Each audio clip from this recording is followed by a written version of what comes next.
જય માતાજી, હું છું દિલીપભાઈ ખાચર અને આજનો વિડીયો મારા સમાજ માટે છે, કાઠી સમાજ માટે છે કે અમદાવાદમાં જે પણ મેટર બની દેવેદભાઈની ખવડની જે મેટર આવે છે, તો મારે સમાજને, કાઠી સમાજને એટલું જ કહેવાનું કે દેવેદભાઈ ખવડ આપણા સમાજનું રતન કહેવાય અને એને કોઈ પણ આફત આવી હોય ત્યારે સમાજને ઊભું રહેવાની ફરજ આવે છે.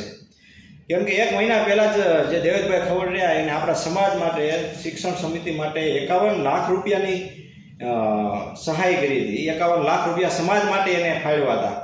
જો એ આપણા સમાજ માટે એક વ્યક્તિ એટલું કરી શકતા હોય તો એને કોઈ પણ આફત આવે તો આપણે સમાજને એની ભેગું ઊભું રહેવાની ફરજ આવે છે. અને મારે કાઠી સમાજને એટલું કહેવાનું કે જે મોટા જે કાઠી સમાજના જે વડીલો છે એને મારે એટલું કહેવાનું કે દેવેદ ખવડને સપોર્ટ કરે અને જાહેરમાં આવી અને ખવડને સપોર્ટ કરે અને ખવડને કે કોઈ પણ વાતની વસ્તુની કે કોઈ પણ જરૂર હોય તો અમે બેઠા છીએ, એટલું જ કહેવાની ખાલી જરૂર છે સમાજને. જો આપણા સમાજનો દીકરો હોય ને આપણો સમાજ ભેગો ન ઊભો રહે તો એ થોડીક આપણી ભૂલ છે. એટલે મારા સમાજને એટલું કહેવાનું કે ખવડની મેટરમાં સમાજ આગળ આવે, બસ એટલું જ કહેવાનું મારા સમાજને. જય માતાજી.